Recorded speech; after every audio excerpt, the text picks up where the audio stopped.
Good afternoon. Welcome back. Welcome back to Me Being Cheap. It's the weekend and I like to do projects on the weekend. So today we're going to try our hands at making kimchi. Now, I will confess this is not my first time. I probably made a small batch about 15 years ago. It was good. But we're going to make a larger batch today and I'm going to talk you through the steps. Okay, so first of all, this is fermenting food. It does rely on the natural bacteria present. And if you are a germaphobe, this may not be for you. So, for example, we don't use, in cleaning up, no bleach, no antibacterial hand soap for the hands. Now, my hands are washed, they are clean. My tap water here, we are on a well. However, the city does chlorinate the water supply that comes through the tap. So I will not be using the tap water to complete this. I do have a jug of bottled spring water. I will probably have to run to the car wash and pick up some reverse osmosis water. We do have a spring south of town, but that's a little bit out of the way. So I think for today, because I will need some more water, I will probably run to the RO at the car wash and pick up some more water. Okay, so you need Napa cabbage, and I did buy this yesterday. And I got this from the local Kroger affiliate. Their selection wasn't that good. And as you can see, there's some brown areas. We're going to peel that off. We're not going to use that because it's already bad.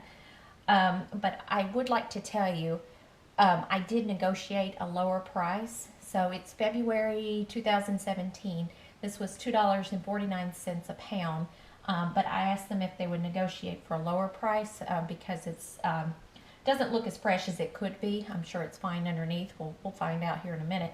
But they agreed to sell it to me for $1.49 a pound. So the first thing I'm going to do, I do have a scrap bucket over here.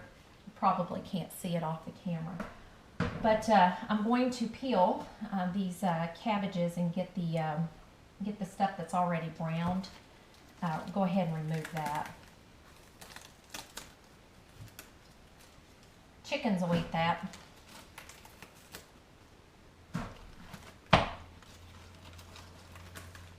I'm actually going to try and keep the base of this Napa cabbage and try and grow it myself. Okay, so the next thing I need to do is rinse this. And again, no chlorinated water, no soaps, nothing like that, because you don't, ooh, this is heavy. You don't want to remove the natural bacteria because that's what's going to aid in the fermentation. So we're just going to rinse this. So I looked at the receipt to see actually how much cabbage I purchased, and it was right around 7 pounds.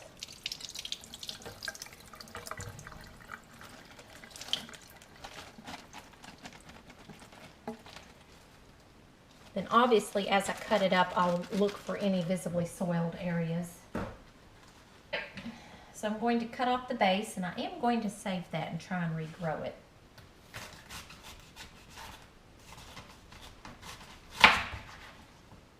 Set that to the side. Okay. I don't have a large glass bowl. Now, you should not really do this, especially the fermentation portion. You should not do it in a metal pan, but for right now, I'm just cutting and salting the cabbage. So for now, this will be fine, the metal pan, but you won't want to do that long term. When it comes down to it, I've got some glass jars I'm going to pack this in. So this works best if you quarter the head of cabbage.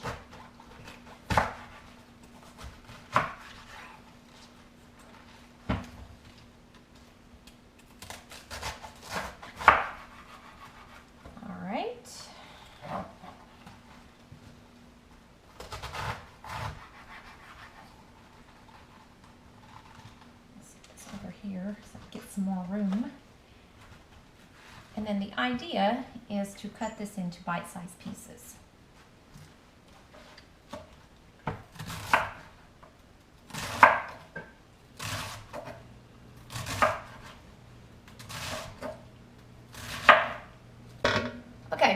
Now we're going to salt. Let me show you how much is in here. That's 2 heads of cabbage. That started out as 7 pounds. Now we cut the end off and then remove some of the pieces on the outside that were already starting to brown up. We're going to use a cup of salt. You'll want to use the non-iodized. So this is just plain cheap salt.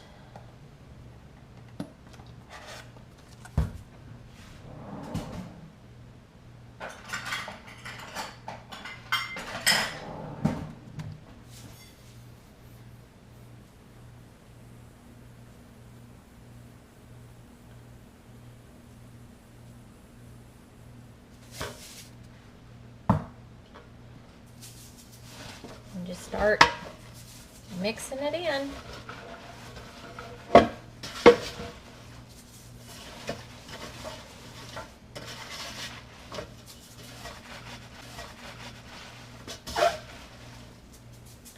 Again, probably should not do this in a metal pot, but we're only going to have it in this container for a little bit. If I had to start, if I'm going to make this a lot, I had to look at some yard sales, see if I can come up with a ceramic or glass bowl. I have a large crock, but it's like way too big for doing this. This would be like if you wanted to make a whole bunch of pickles. That's what my crock is for. Okay. Next thing, we're going to top this off with water.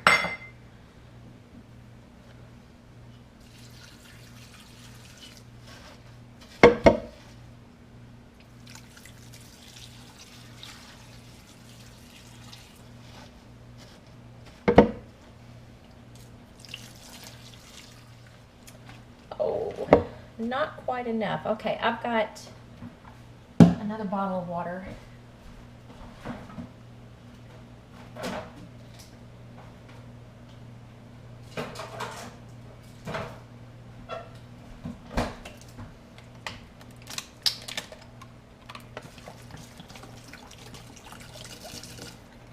Okay, so just so you know, I don't purchase bottled water. I have this for emergencies. Sometimes our water is brown or something, like when they're flushing the fire hydrants.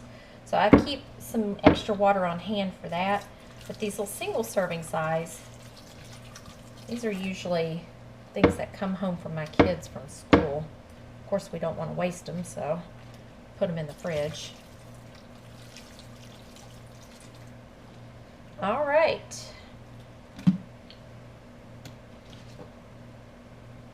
Okay, I think I need to put something on top of that to hold it down. This bowl, I think, will work nicely. Put something heavy in it.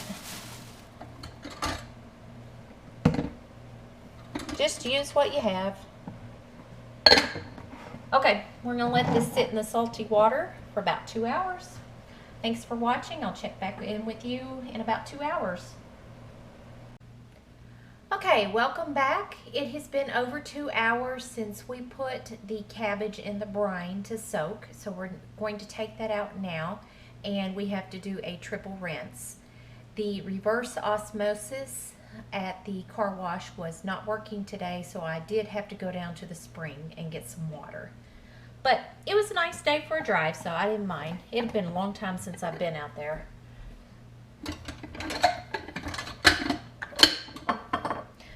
Next time I will plan ahead, and I'll have that chlorine-free water ahead of time so I don't get put in a situation like that. All right. Well, it smells good. I like cabbage. Some people don't like it. I have a huge colander here. It doesn't fit all the way in the sink, so I'll just go easy.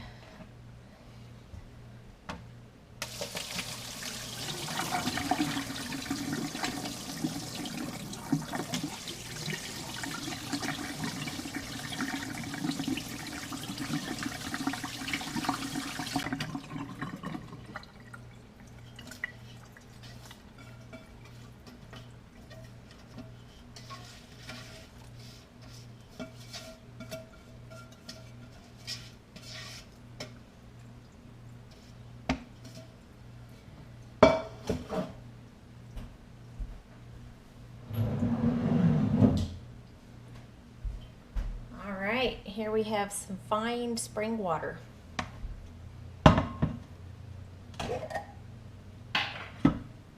First of all, I have to wash my pot. I have to rinse it.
See if it still tastes salty. Tastes good. Still a little salty though.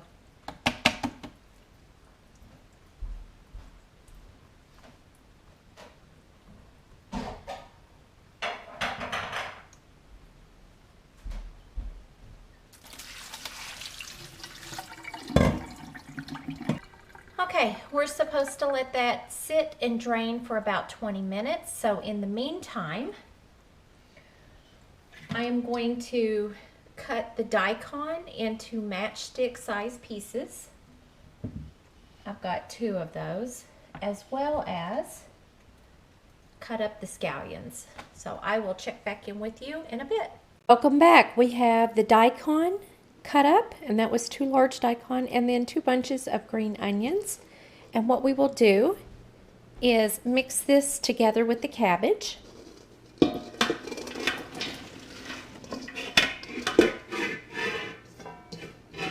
kind of hard to do with one hand.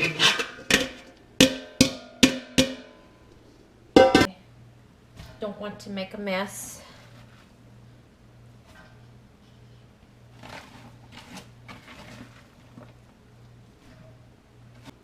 That's it. So what I will do is I will mix this together, and then the next step is I have to create the sauce that goes with it, and that is made from fish sauce, hot chili pepper, ginger. I got ginger root here, so ginger root, and there's a couple other things, but I'll keep you posted on that. Welcome back. Right now we are going to make the sauce that goes on the kimchi. So we're going to start out with some fish sauce, and if you look closely at this bottle, I don't know how to pronounce this brand, but this is what it looks like. When I was shopping at the Asian grocery store, thank goodness the checker, or not the checker, but the shelf stocker looked in my cart and saw what I was buying, and he said, if you are making kimchi, you are getting the wrong stuff. So I don't guess there's a seal in the inside there. I already unwrapped it. Okay, so I'm going to use a ½ cup of this, and so this is a ¼ cup measure right now. Oh, this is going to be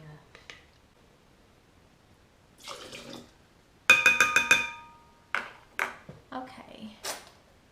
Garlic. You're going to use 1 bulb.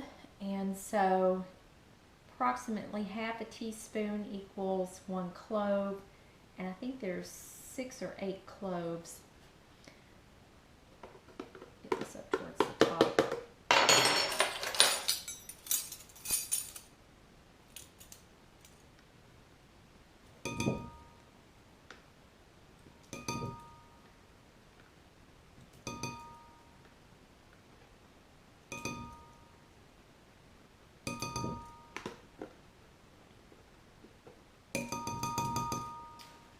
Okay, next is the ginger, and I have already peeled it. I'm going to chop it into little pieces, and then I'm going to blenderize it into a puree.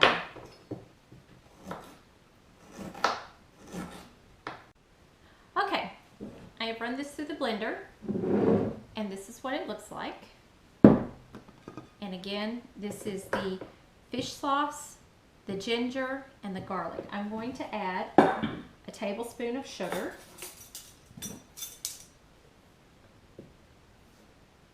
Okay, I have my half-cup measuring cup. This is what that looks like.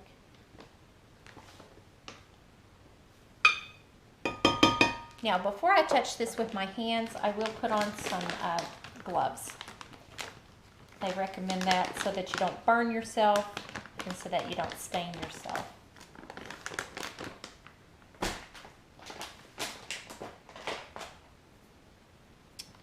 All right.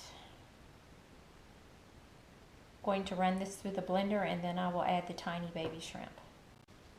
Okay, I have run the red pepper and the sugar through the blender, and this is what the little tiny shrimp look like. And I don't think I'm supposed to blenderize those. You only use 1/4 cup, and so I guess you just dump it in there. It wasn't very specific, so I'm going to do that. And I guess I could go ahead and mix that up.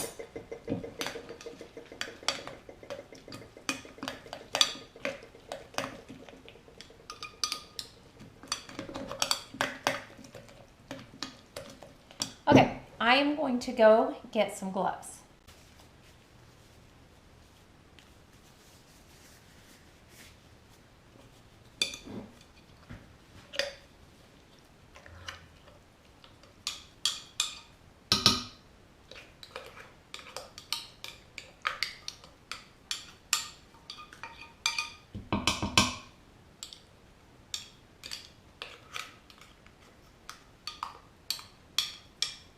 I think most people would probably use a food processor. I don't own one, so I just use the blender. Just use what you have.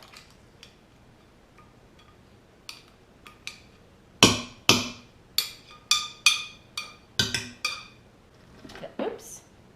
Well, that is what that looked like. I'm going to mix this with my hands.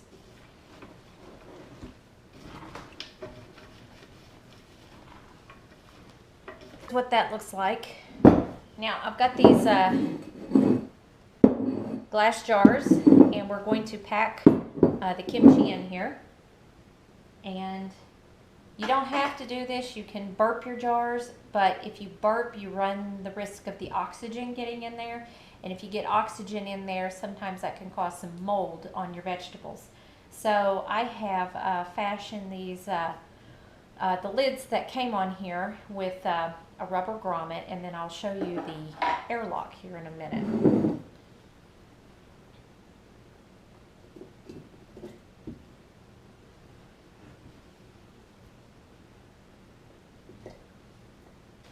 All right.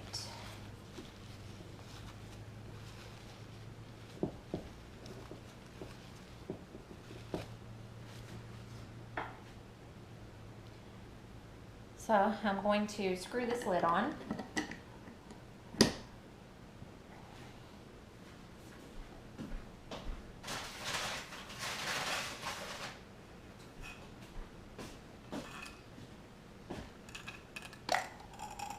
This is an airlock, and this fits down here in the grommet. And what happens is the gas that is given off is allowed to escape, but the oxygen can't get in. I've got to put some water in there.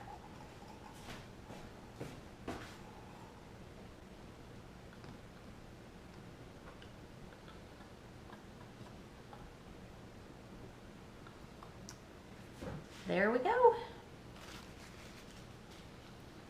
Let it set and do its thing.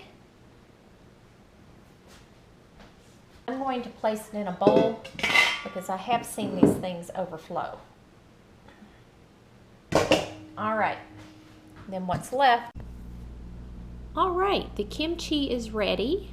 I did taste it a little while ago to make sure. It's been fermenting for about 4 days here in my kitchen, And you can see the little air bubbles here. I'll give this a little tip. You can see the air bubbles, the gas bubbles from the fermentation traveling upward.